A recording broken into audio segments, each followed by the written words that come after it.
Welcome back to our geometry series. Today we are up to section 3.3 where we will be using congruent triangles. Here we have our two triangles again, triangle ABC and triangle DEF, and their corresponding congruent angles and sides.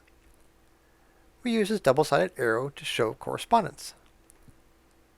So for example, segment AB is congruent to segment DE because those letters correspond to each other in the way that we write it. In general, we can see that corresponding parts of congruent triangles are congruent.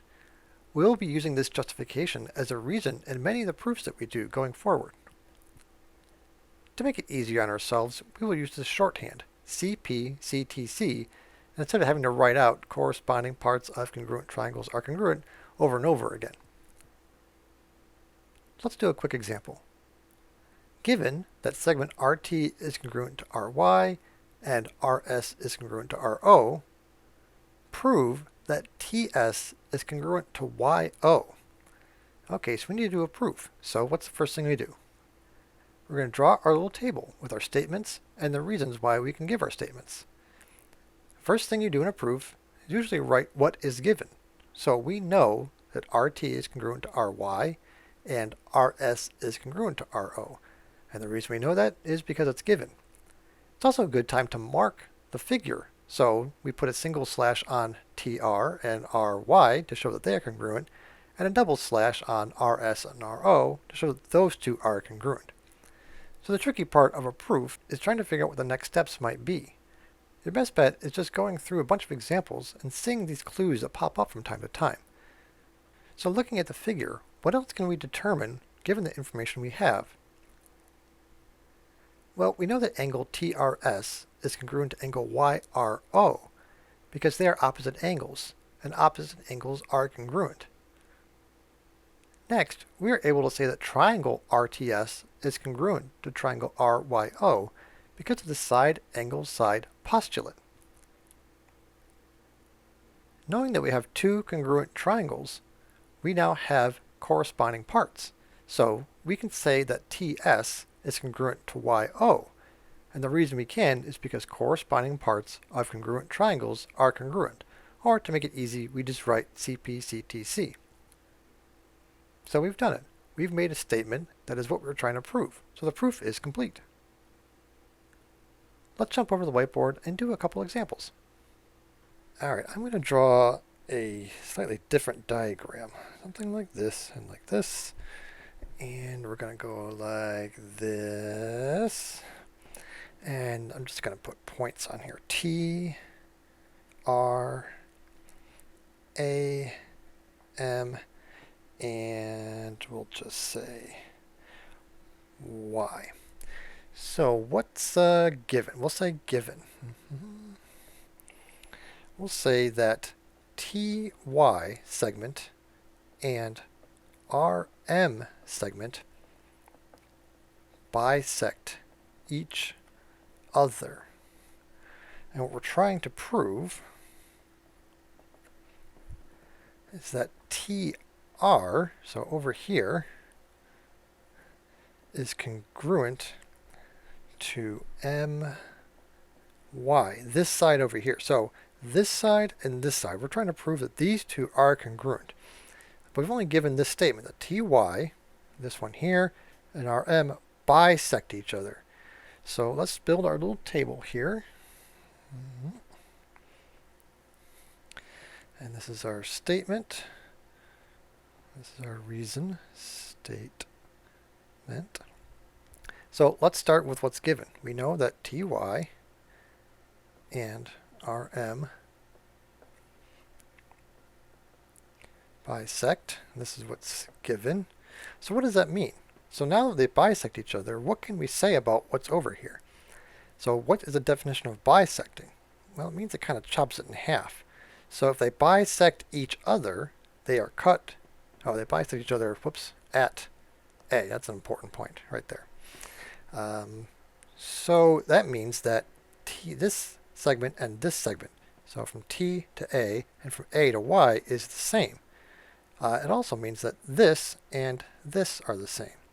RA is congruent to AM, definition of bisection. So if we're going to write that as a statement, we'll say TA is congruent to AY, and RA is congruent to AM, segment.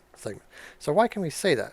We can say that that's because that's the definition of bisect, right? We have two congruent segments. All right, so we have 2 and 2 and 2. So what else can we look at here? We know that we have opposite angles here. So this and this are congruent because they're opposite angles. So this would be angle TAR is congruent to angle YAM. Yam. Why can we say that? That's because opposite, and some books call them vertical angles, but opposite angles are congruent. So now that we have this information, we have side, angle, side, just like we saw in the slides. So we can say that triangle YAM is congruent. I'm running out of room here. Triangle TAR, EM and TAR. So why can we say that? We can say that because we have a side, angle, side postulate. Side, angle, side. So now that we have two congruent triangles, well, what are we really trying to do? We're trying to prove that TR is congruent to MY. Well, we have two triangles, and TM and MY, TR, MY, are corresponding in those two triangles. So we can finally say, at the bottom of the screen, that TR is congruent to MY because corresponding parts of congruent triangles are congruent, and the proof is done. Let's clean this off and do one more.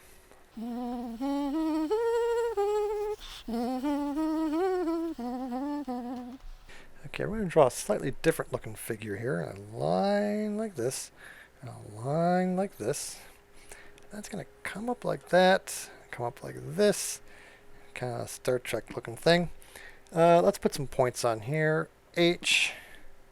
I can squeeze it in here. That's D.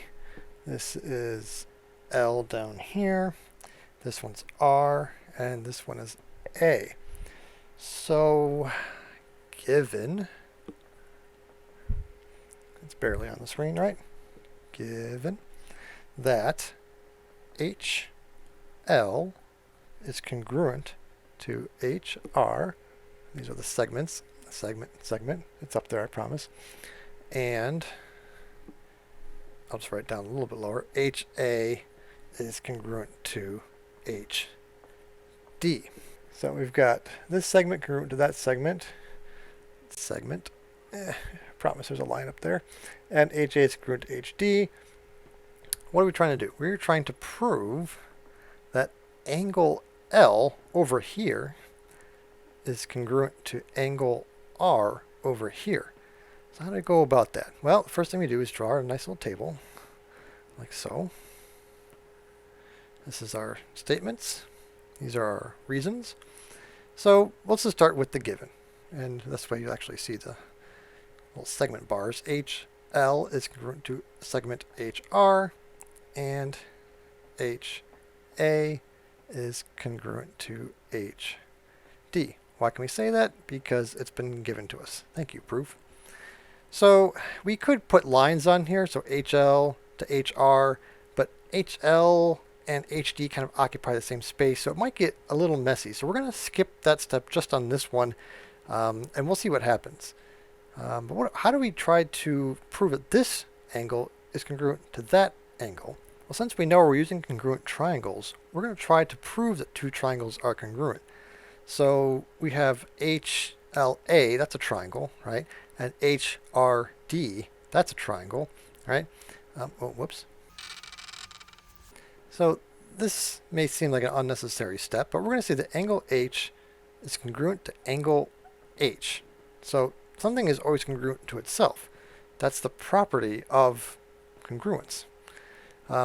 We need to put this down because now we have a side congruent, another side congruent, and an angle congruent. We need to have this in the proof to write the next step, which would be that triangle HLA and is congruent to triangle HRD. Right? HLA, HRD. We can say these are congruent. Why? Because we have side, angle, side. There's a side, there's an angle, and there's a side. This information needs to be in the proof so that you can write this. And that's it for today. If you'd like to stick around, we're going to do one more bonus problem.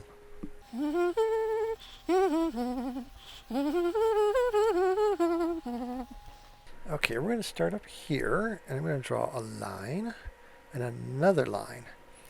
And then something like this, and something like that. And let's give them some labels. This is point L, M, N, R, and P. So what's been given to us? Well, given that LM segment is congruent to RP segment, and that LM is parallel to RP. Okay, so what's the first thing? Oh, well, we need to prove something, don't we? We need to prove that PL, or LP, however you want to look at it, bisects RM. LP bisects RM. Okay, that's what you're trying to figure out. So let's do our little table here-ish, right? Statement, reason. So make this a little bigger maybe. There we go. We can start with, always start with our given. We know that LM segment is congruent to RP segment, and that LM is parallel to RP segment. So let's just mark up the drawing that way. So LM is congruent to RP. In this case, we can put a little line in our line, show that this and this is congruent to this. And that LM is parallel to RP. And we're going to put these arrows on it like that. Shows that this is parallel to that. And why can we do all that? Well, because they gave it to us, because they're nice. So now that we have all this information, what can we do about this? We're trying to prove that two segments are basically equal to each other. That would be the definition of bisecting.